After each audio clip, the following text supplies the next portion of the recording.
This is WWE Hall of Famer Tito Santana, and you are watching True Crime with the Bet Girl, the Playa, Dangerous Davis, and the president on the Monty and Pharaoh YouTube network.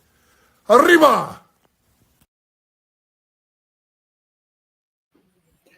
Well, good evening and welcome to True Crime with the Bad Girl and the Playa. I am Manny Scala, the one and only Playa, and with me as always is my partner in True Crime. She is a New England professional wrestling Hall of Famer. She is Archie's mom, and in her spare time, she has completely dominated the insurance industry for many years. And I could only be talking about the very bad co-host of Boston Bad Girl, Brittany Brown. Brittany, how are you? I am doing pretty well. We're getting a little bit better weather here, so that makes me happy. How are you? Yeah, it's actually the weather here is kind of, well, I can't really complain. It's like 60-something degrees, but kind of cold and rainy. But I got a baseball game scheduled for Wednesday and a fishing outing for Thursday. So kind of hoping that the weather holds up. We will see. Well, thank goodness it's not 26 there then. Yes, ma'am. I don't know what I would do. I'd actually have to wear like not shorts and long sleeve shirts and sweatpants, and I'm not up for that. There you go. I guess if it got below 32, I might crack, but for now, I'm sticking with my t-shirts and my shorts. But folks, we're gonna open with a quick word from our sponsor. We're gonna get right into this case. We both love this case. So, folks, if you've been injured in a car accident, please reach out to our good friend Adam Burbrower at the Burbrower Law Firm. Adam and his crew do things the right way with great results. Not only is Adam a great attorney, but the dude has framed pictures of Ernie Ladd, Johnny Rods, and, of course, the Boston Bad Girl in his office. And how cool is that, right?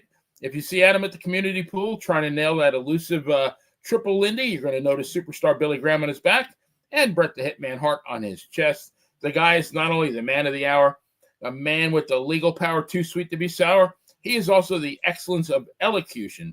And besides being a great guy, Adam is a true crime aficionado, big fan of the show, and avid WWF historian.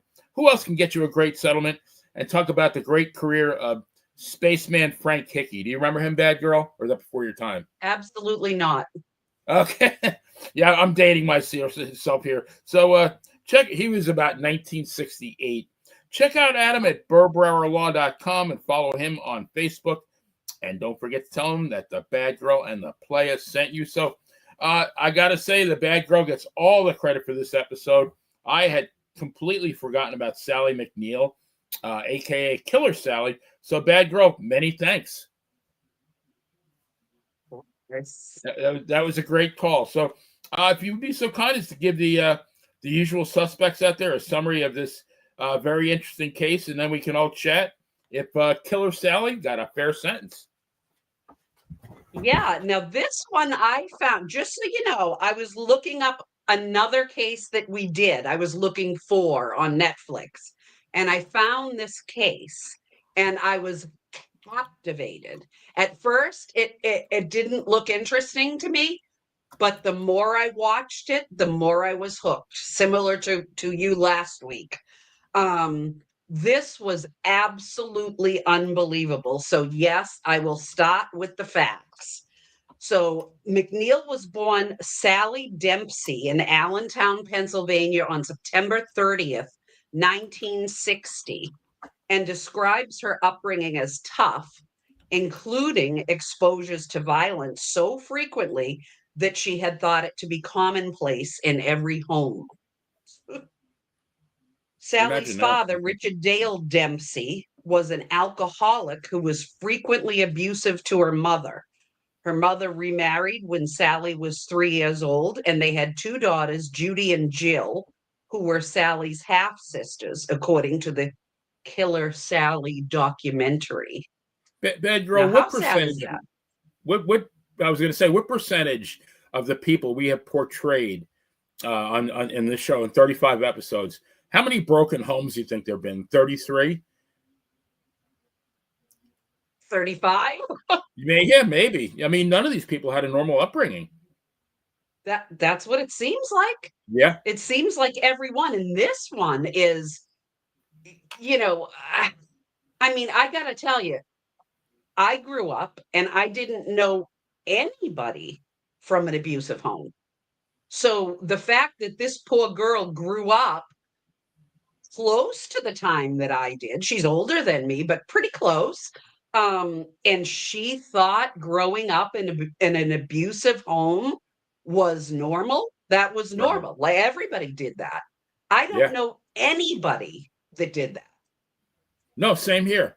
Not a. I can't remember a single like neighbor, friend, relative. No, nobody. Nope. Nope. But no, So I hear that you. is so sad for her to think that that was normal. Yeah. Very, very sad. And that's, well, that leads up to everything in this case, in my Yeah. opinion. So Sally attended Deeruff High School in Allentown, where she was on the school's swimming and diving and track and field teams. She enrolled at East Stroudsburg State College, now East Stroudsburg University of Pennsylvania, with aspirations of becoming a gym teacher.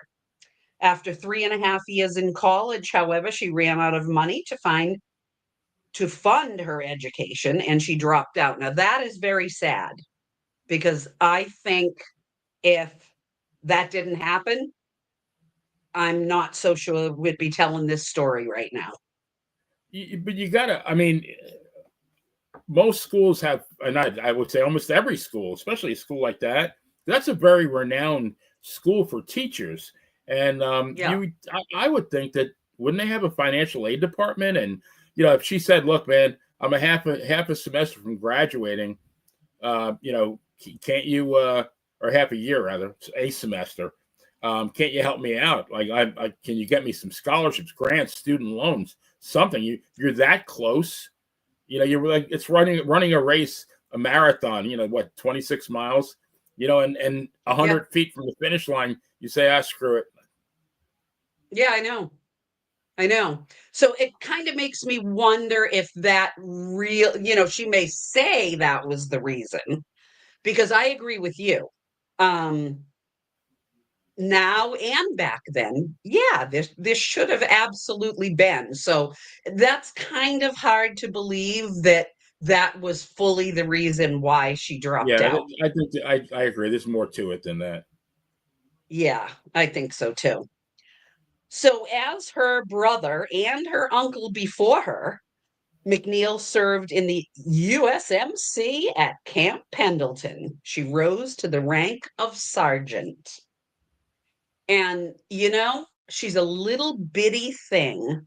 So to think that before she ever started, really working out and putting muscles on, that this little bitty girl is a sergeant in the United States Right. Marines. What was she, like, 5'2", Imagine being one 5'3", of the like, guys. yeah, she was like 100 nothing, 5 foot nothing. Yep. Imagine being one of the guys in her troop. Yeah, you got to take orders from this. Wait, let me look down so I can see you. Right? From a little tiny girl. Yeah, And I'm where are you? sure. Oh, there you go. Yeah. Yeah, exactly. Exactly. I actually have a friend that's about her size, very, very small, probably 100 pounds, probably 5'2", 5'3". She's a very big wig in the Massachusetts State Police. Yeah. Wow. And all I keep thinking is if she ever pulled me over for speeding, I would laugh at her. So I Right. can't even imagine the people that she pulls over, the people that she bosses around. It's just crazy. It really makes a difference. Size really makes a difference the way I think Yeah. people get treated, No, I agree. you I know? agree. So who knows? But that's just my opinion. So No, I agree with Sally you. met her first husband, Anthony Loudon, at Paris Island while in the Marines. And they were married for 4 years and had 2 children together, Shantina, John, and a third child from another man. Sally described Anthony as abusive towards the end of her marriage. So, That now they didn't really get much into that third child, did they, in the documentary? no, What was that about? So yeah, a third child from another man. Oh, by the way, I'm married, but I had a child outside of wedlock there. Yeah, I mean, is that the story, or did she come into the marriage with a child? I don't know. Yeah. I mean, well, I never agree with abuse in a marriage, but geez, if she came home and said she was pregnant by somebody else, I mean, time to split up, you two. Yeah, I mean, they didn't last I very don't long know if that was anyway. the And case. yeah, I don't know if that was the case. That is an interesting thing. like Um, like Judge Judy would say, you sure can pick them. yeah, was told that by a judge once. Uh, Oh, as she was being as she was being transferred to Camp Pendleton, McNeil filed for divorce from Anthony, winning custody of their two oldest children in the process. During their divorce, the third child was put up for adoption. Very interesting. right. Very interesting. She won the U.S. Armed Services Physique Championship twice in the late 1980s. Wow. And I can see why, looking at that photo. She was jacked for sure. She was. She was. She was very pretty, very jacked. Yeah. Yep. I In believe. 19 Go ahead. Yeah, what in I was going to say is, 1990, she was demoted from her position as a sergeant for a continuously poor behavioral record, including anger issues, violence, and lashing out at others. Her behavioral record also resulted in her being discharged from the military. so like this is to me like when I read these things, I'm thinking like there's little tidbits that you're getting about what she's all about. That she definitely has Mhm. some temper and anger issues. Definitely, definitely. Yeah, you don't hear that that frequently, that people have such violence and anger issues after spending, however many years in the military. You actually get asked nicely or not so nicely to leave. And, Um, and I'm thinking that's before the steroids, right? Because I don't think she got on the steroids till later on. well, it's funny. I didn't think so either, but I wonder where she won the US Armed Services Physique Championship. That was in the late 80s, and it was 1990 that she was demoted. And then Okay, well, yeah, my maybe, guess yeah, is, there you go. So maybe that so it fits the kind of timeline. makes you wonder. Yeah. I don't know. I don't know.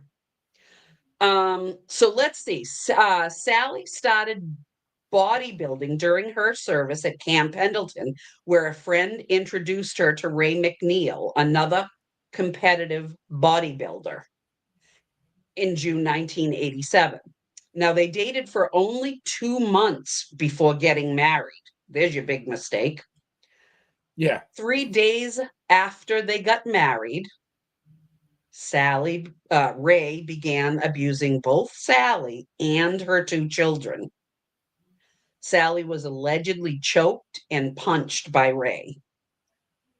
The family settled in Oceanside, California. That's Now, a bad sign. You would think at least, you marry somebody like that, maybe like for 6 months they hide their bad behavior. Guy waited 3 days. But yeah, I mean, that's the bad part of getting married too soon, because if you're dating for a year, you're going to know whether he's an abusive person. Because I don't think you can hide it for a year. right. Um, 2 months, he hid it. And then 3 days Yeah. later, hey, she's mine. It's my piece of property. And, beat her up. Great. Wonderful. What a big I mistake. agree with you, Yeah. Brittany. You can hide the wrinkles for like what, maybe 6 months, 9 months, but in 2 months you could pretty much. I mean, David Berkowitz or Manson probably could have hooked the bride and been on their best behavior. If they gave him a rush like that, in a couple of months, yeah. Yeah. I mean, I have a personal story I could tell, but I won't because this case is about Sally and not me. But, something very similar happened to me. I didn't get beat up, but I found out a lot of big, huge lies because I did something once very similar to Sally. So, yeah, if I Yeah, had waited a year, it never would have happened. I have So a very I vivid get it. imagination, but I can't imagine anybody beating you up. No, he didn't. No beating up. Nope. Right, that's what I'm saying. No Yeah, beating up. they knew better. Well, I was bigger also. Right, exactly. They knew better. At least they were smart enough for that. He is smart enough for that. That's the only smart thing. Um, Right.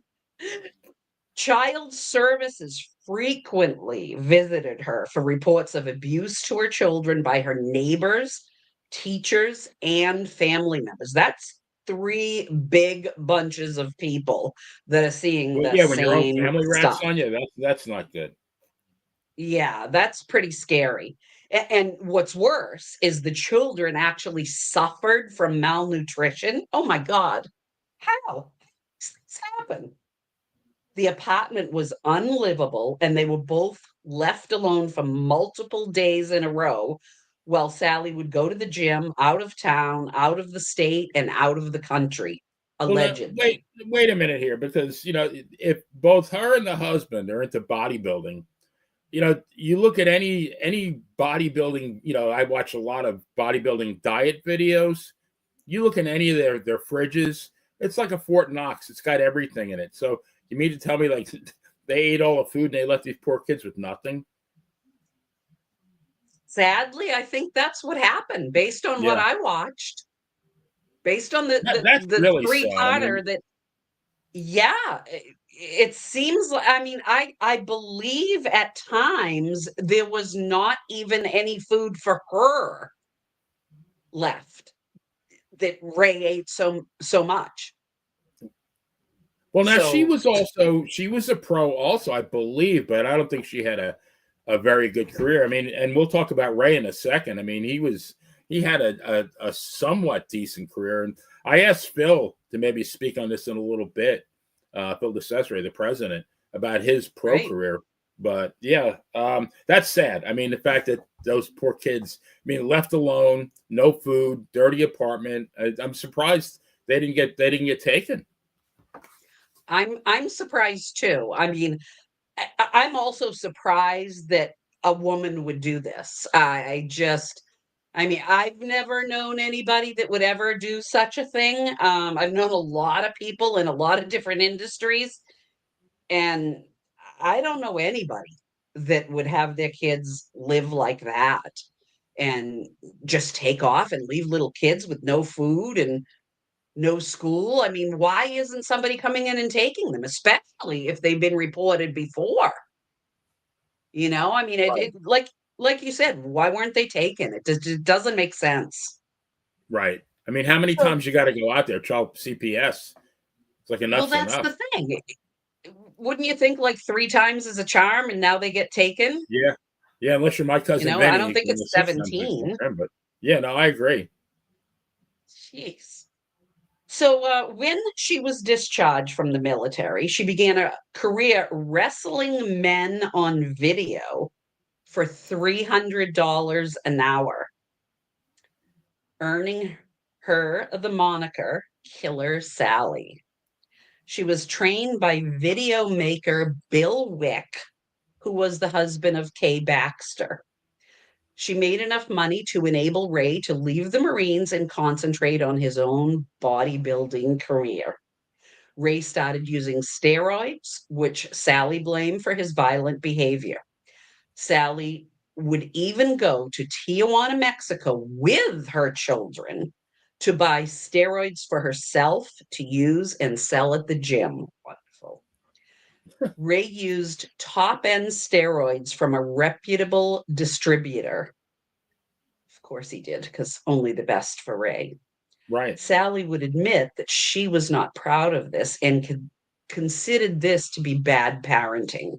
Gee, you think, Sally? It's atrocious. Mm. It's horrible. Mm. Unreal. Did you notice in the documentary, Benny, that when she was asked from prison, if she would talk about taking the kids to Tijuana with her, she wouldn't talk about it. It's the only Right. subject she wouldn't talk about. It's amazing, So, though, that the kids are probably, what, they're like 30 now, maybe, and they talk about her with great fondness. I guess maybe there was a period, I do believe there was a period where both of them kind of didn't see her in prison for a while. They didn't visit her, and I right. guess they reconnected after she got out, but it was rocky there for a bit. Yeah, and I can see why. I have Oh to give yeah, those I kids mean, credit. we're painting a picture of this woman, and so far it's not very good. No, so far it's not very good. I agree. So during this time of the bad parenting, Ray won the heavyweight and overall titles in both the 1991 NPC California Championships and the 1991 IFBB North American Championships, and competed in the 1993 Mr. Olympia competition, placing 15th. And I know he was very upset about that, very upset. He expected, and Sally expected him to win that.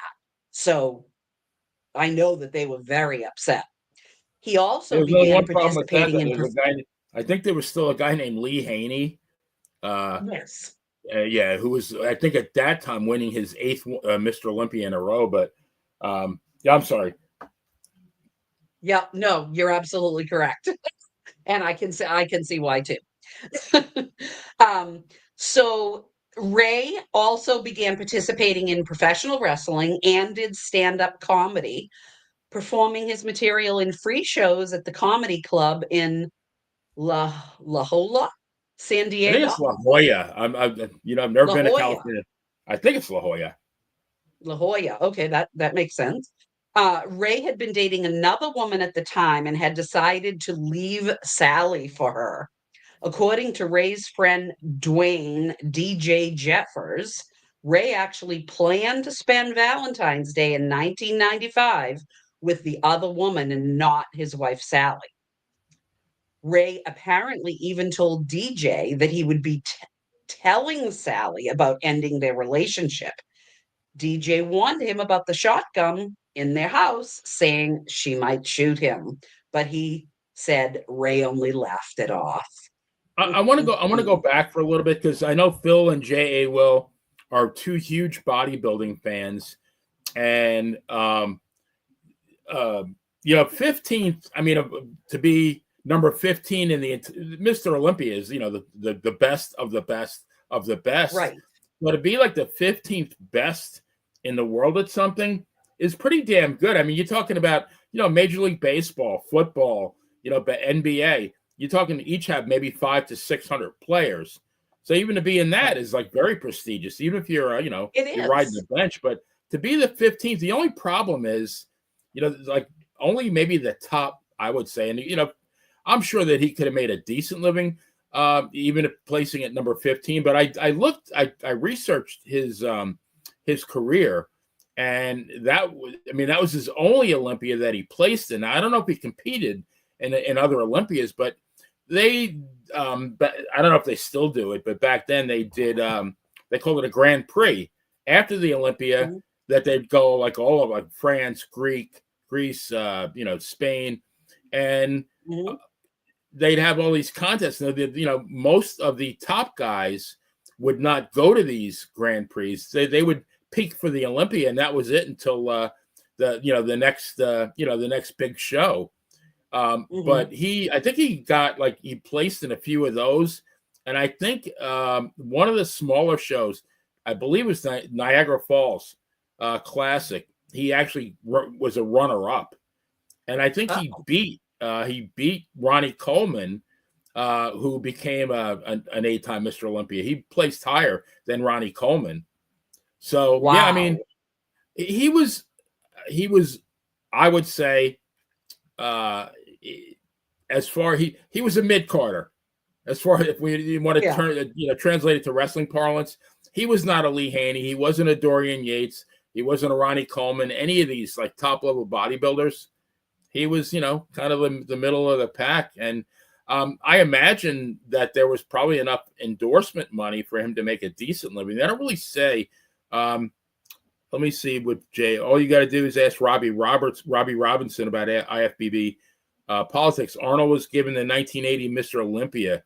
Yeah, that's a whole show in itself. That's a crime because the 1980 Mr. Olympia, Arnold Schwarzenegger, he was making a movie, and I think he decided 7 weeks before the movie that what the hell? I'm going to come. I want to win him. He won from 1970 through 1975, so he won 6 years in a row. But he decided to come back in 1980, and there were several guys that were like in way better shape than him. And it's a lot of politics. I mean, he won it, and then the next year, Franco Colombo, who was his best friend, who had won it in 1976, came back and won it in 1981. And there were several guys who were like way, way more qualified, way better looking than him. So yeah, there is Mike Menser, who actually I don't remember, it was the 80 or the 81. I think it was the 1981 that he actually retired from bodybuilding because it was so, the politicky placements were so, that was so political. And so yeah, I don't think this guy, I don't think he drew a lot of money. Meaning Right. Ray McNeil did not draw a lot of money. Ray McNeil was not big sexy Kevin Nash. He probably wasn't even the 1, 2, 3 kid or X-Pac. Right. He was more like Mario Mancini. Yeah, I think a lot of Ray's problem is he thought he was better than he was. And he also wasn't, I don't think, in my opinion, based on what I've read and saw, I don't think he was in the in crowd, so to speak. Yeah, He I'm was sure a little there's, bit of an outsider. yeah, I'm sure they have a clique just like the WWF had, Triple H and Shawn Michaels and those guys. Yeah, I think he was on the outside looking in, and I mean, a 15th placement in the Olympia is phenomenal. But I think that was his, 15 seconds of fame, and he, like I said, he never replicated it. I looked, I think from obviously he got killed in '95, but I looked like from '87, '88 through '94. And I saw him only that one time. And like I said, I went to another site and I indexed like what shows he actually placed in. And I mean, he did okay in some shows, but they were the lesser shows without the Lee Haneys and the Ronnie Colemans. Exactly. So yeah, Exactly. I mean, very, very lackluster career. Yeah. Oh, J.A. Will, you are reading our minds. I'm going to get to them in a moment here. Craig Titus and Berto Fox. All right, so we got to the point where DJ was warning Ray that Sally, she had a shotgun and she meant business. Yep, and he just laughed it off. So Ray himself was actually arrested in 1990 for brandishing a firearm at Loudon and smashing the windows of his vehicle with a metal bar. Sally had been arrested previously for assaulting a mailman, I can barely say this without laughing, who slapped her son, John, after he had a fight with the mailman's son. I believe that she actually took her son, found out where the mailman lived, knocked on the door, dragged him outside, and beat the crap out of him. Yeah, that's the way it looks. So once again, Sally, not cool. Yeah, not cool. Not cool. Sally also attacked one of Ray's lovers at a bodybuilding show, pinning her to the floor and hitting her repeatedly. This resulted in the National Physique Committee suspending her for a year. It is thought she also physically took her anger out on her husband, pulling a gun on him for the first time before being pepper sprayed by police officers. Can you imagine? one of the usual suspects hasn't been here in a while, loose cannon. This lady's a damn loose cannon. Yeah. Oh my God, yes. I'm sure the mailman felt that way too. I mean, this is a powder keg just waiting to explode.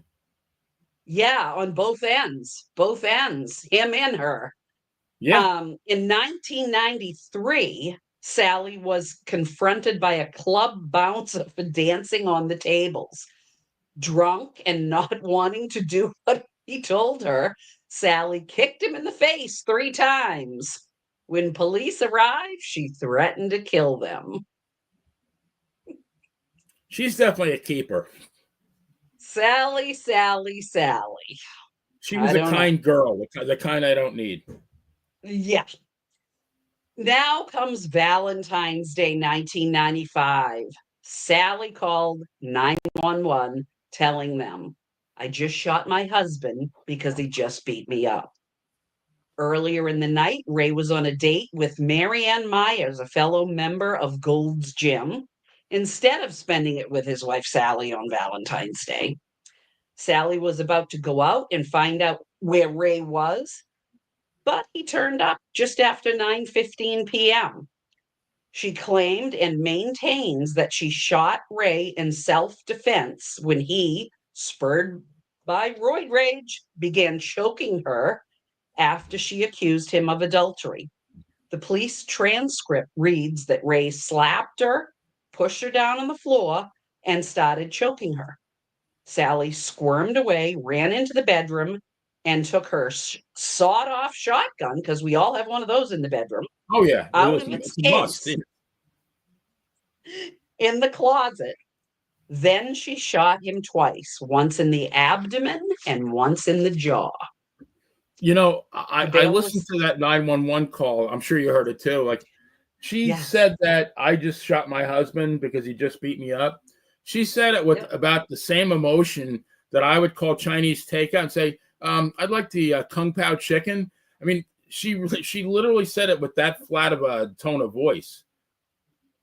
Yeah, No, actually, you act right. You actually spoke a little bit more enthusiastic saying that than she did on that call. It was I listened to it 3 times because I'm like, wait a minute, did I hear that right? I had to listen to it 2 more times because it just was so calm.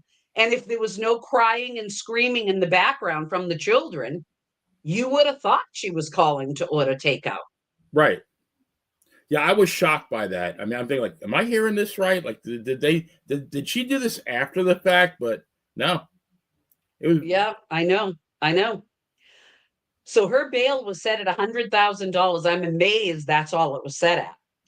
Out of loyalty, this was paid for by McNeil's wrestling clients and others from the muscle worship community. All right. So I had no idea what the muscle worship community was or what muscle worship was. And I got an education, obviously. I didn't believe there was such a thing. I didn't either. I mean, you have people actually will pay you to squeeze your muscles and, well, other things too, right? I got the impression it wasn't just, I'm pumped up. I want you to, I want to squeeze your bicep. I think it was a lot more than that. I will tell you, I met 3 different girls that were professional wrestlers that did something called apartment wrestling, which is exactly what Sally was doing. Right. From the old, Phil said it earlier, the old Bill Apter magazines, the apartment wrestling. Yep. But I will tell you, so this was way after Bill's old magazines. I'm going to say it was in the mid 90s that I met all 3 of these girls. And one of them was a former gladiator. She was doing apartment wrestling and making pretty good money off her name in Gladiators. And then the other two were actually pro wrestlers. And I'm going to say it paid more. I think Sally was making less than what these three were making. Okay. In fact, I know she was. If she's saying she only made $300 an hour, she's making less than all three of these girls made. I know a girl that bought a house after working for a year and a half doing apartment wrestling and had no mortgage. So Wow. it Yeah. pays really, really well. And yeah, this muscle worship, I don't get it. I don't get it. I must have led a very sheltered life, because when I read that, I thought I gotta look that up, and I looked it up. It's like, holy shit, that's actually a thing. Yeah. But I guess it is. And I'll tell you, I asked every one of these girls, and I said to them, if you don't want to tell me, just tell me you don't want to tell me, and that I'm out of line asking you this question. But has anybody asked you for more than what you're offering as far as apartment wrestling? And you know where I'm going with this, I said to them. Oh yeah. And only one of the three said, oh yeah, but only one time. And I just simply told them no, and there was no problem. Wow. I was shocked because I truly believed that what all three of these girls were doing was exactly what you thought. And one girl I'm actually very close with, and her husband had Thanksgiving dinner at my house, and she didn't lie to me. She did not lie to me. And her husband went with her and waited outside these hotels that she did this in, and went from city to city, town to town. And he waited in the car, and they had a little gimmick going where if she was in trouble, she would, rattle the blinds or the drapes. And it never happened. She said it never Wow. happened. Nobody ever asked for anything more. I was shocked. And they laughed all the way to the bank, I guess. Exactly. Wow. With a beautiful home. Yep. Wow. So, yeah. What you learned. Yeah, I was shocked. I really was. I was shocked. So evidence arose during Sally's trial that questioned the validity of the story she had given, including her body language during the initial police interview, the trajectory of the rounds fired into Ray, one of which must have been fired while he was on the floor, and the blood spatter, of course, on their living room lamp. In addition, no DNA of Sally's was found on Ray, which eliminated any forensic evidence to back up her story.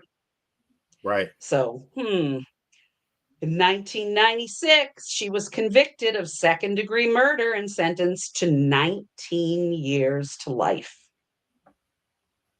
She served her sentence at the Central California Women's Facility in Chowchilla, California. She said it was a parole was shithole. I can granted. only imagine. Yeah. Oh my God, I know it does. And it looks like it too. Her parole was granted by the California Department of Corrections and Rehabilitation just not even 5 years ago, May 29th, 2020, after serving 25 years in prison.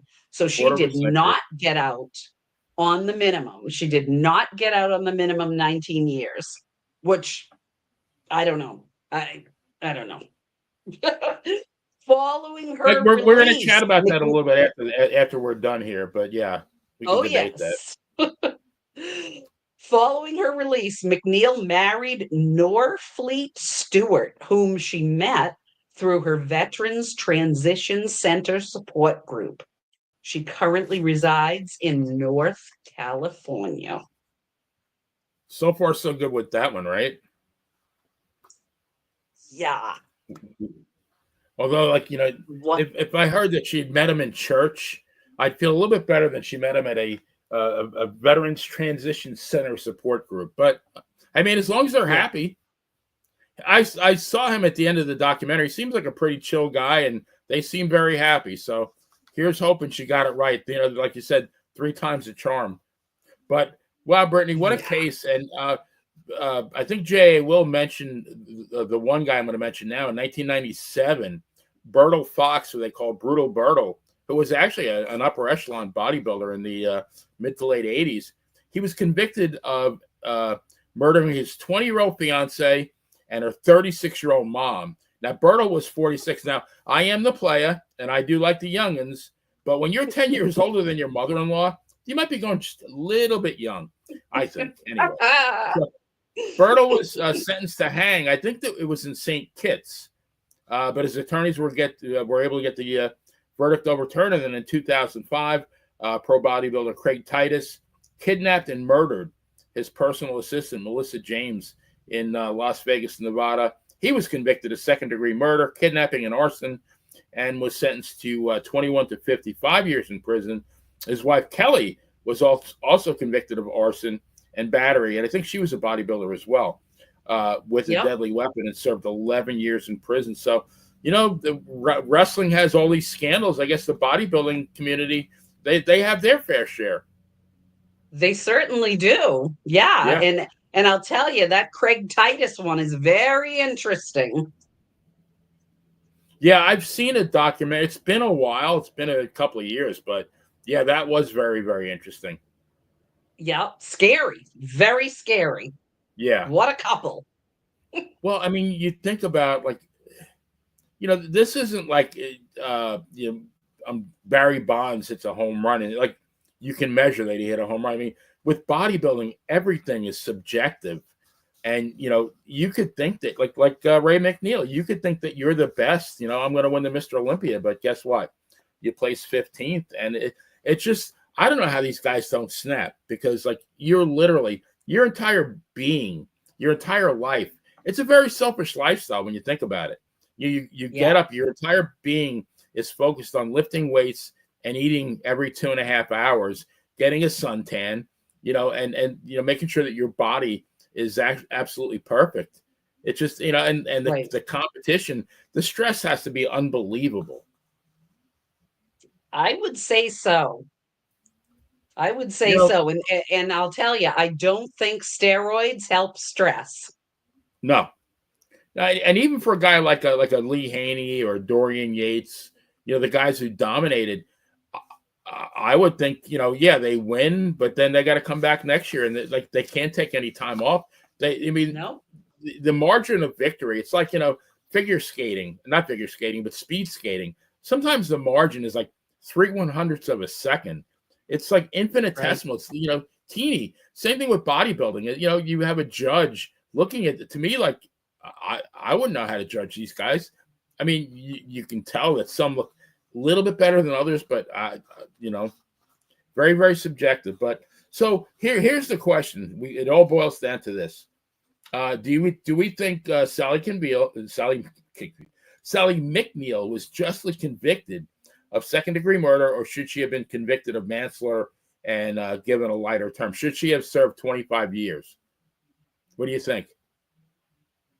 Honestly, I know she was violent. I know she had a bad temper. I know she was on steroids, but I truly believe, due to the fact that he was on steroids and he was so much bigger than her and she was so tiny, it wasn't a fair fight. And I do not believe, if he wasn't coming at her or abusing her, that she ever would have grabbed a gun. So in my opinion, I would have expected a lighter term. Well, I mean, obviously they were both like mercurial, could you say? Like they had short fuses. But I mean, you got to think with this woman's temper, and then that your man is out on Valentine's Day with another woman, and he traipses in at 9:15. Like, you're not going to want to kill him. Like, I don't know. I mean, I guess what really doomed her, I think if she only shot him once, I think she probably would have got like 5 years. She would have got manslaughter. But the fact that she went back into her bedroom, they found that shell casing in her room, which means she took the time to go back in the bedroom, cock the gun, discharge that shell and load it again. I think that one act was what sealed her fate. I agree. I mean, agree. so that attaches a. Now, I don't know that. I mean, yeah, does that attach some premeditation to it? Yes, absolutely. But do I think that warranted? I mean, I would have said, if she served 12, 13 years, I would think, justice has been served. Right. I mean, I can't imagine she'd ever do it again. Jesus, I hope not. Yeah. I mean, the one thing, and, the other thing I think that weighed heavily against her was her past. I mean, the constant record of losing her temper, violence, threats, I'll kill you to the police, problems at the military. I mean, it just goes on and on and on. So obviously nothing in her past helped her. No, like we said, we were painting a picture, and the picture wasn't turning out very good. Discharged from the Army, threatening police, beating the crap out of the postman, you name it, she did it. Beating up the girlfriend, getting suspended by the NPC. The NPC is, I believe, what you needed to qualify to get your pro card. So she got, that's your correct. Yeah, that's your livelihood. You don't mess with that. And I think she could not control her temper. And I think, that's what kind of the fact that she did, she went in the bedroom, discharged the weapon, and, given her past, I think they just, they wanted to make an example out of her, and they sure did. Yeah. Yeah. And the thing that gets me is, I've had a temper before. I know a lot of people that have had tempers. I know people that have used steroids, but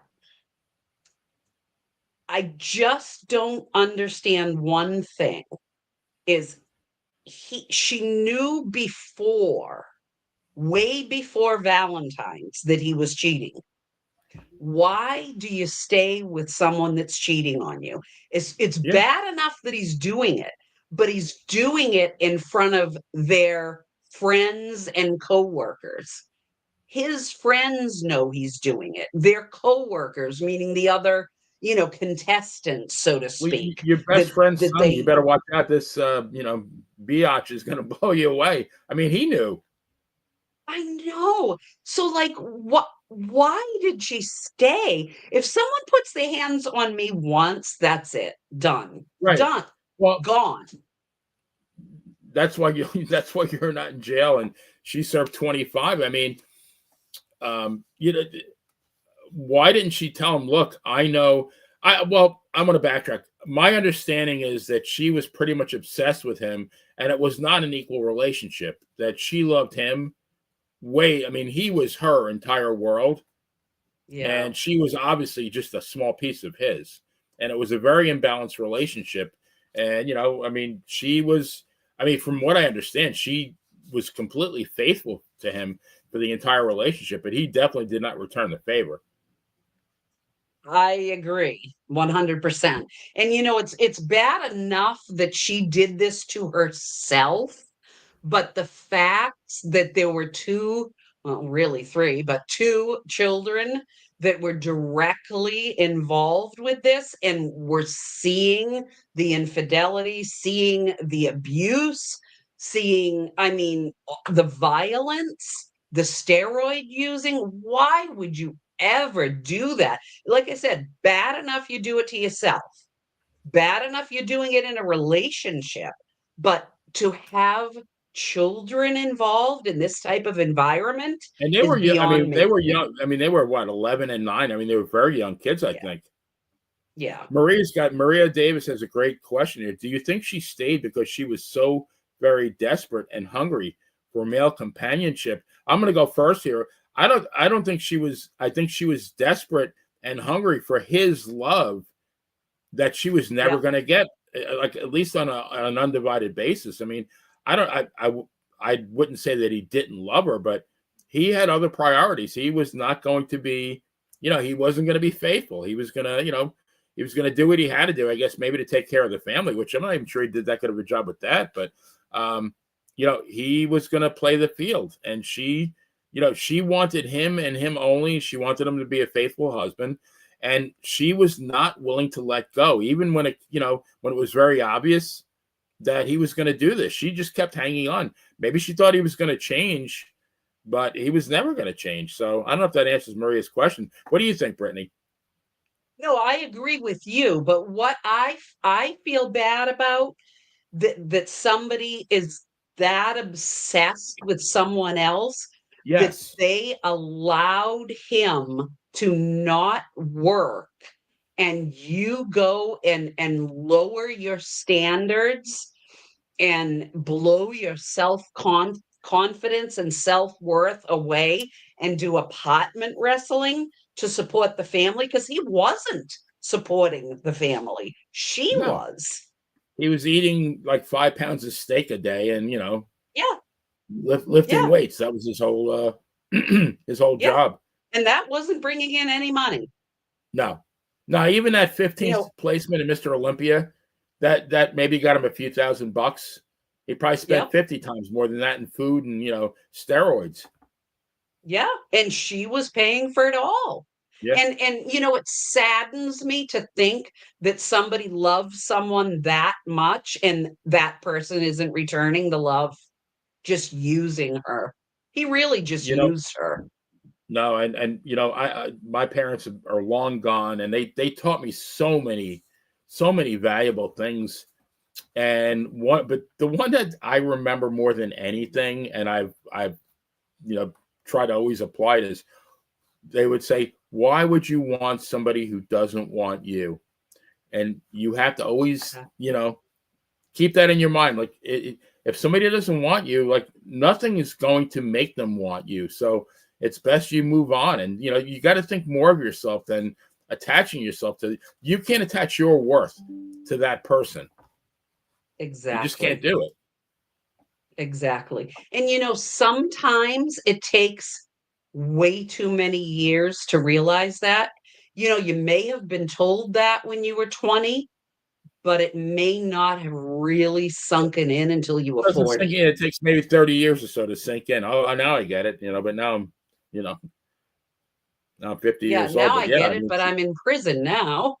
right. Yeah, I mean, she, I guess, when she met him, that he was the end all be all. And maybe they, I'm sure they had like aspirations of both being, world champion bodybuilders, living a life of luxury, traveling the world. It just didn't turn out that way, unfortunately. Yeah. Far I from mean, it. the whole thing is so sad. And to see both of her children now, I mean, what they've been through. And the son, my God, that poor kid has been through alcoholism, drug abuse. He's been in and out of rehab. Yeah.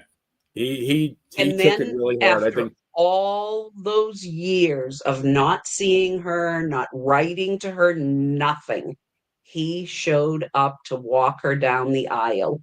Yeah, that was very touching. I like this. I like that moment, Yeah, and I hope to God that she sticks with this guy and they live happily ever after. And me too, because you know what? To go through that, I mean, forget the killing part, which is the biggest part of it, but just to go through everything up to the killing was horrible enough.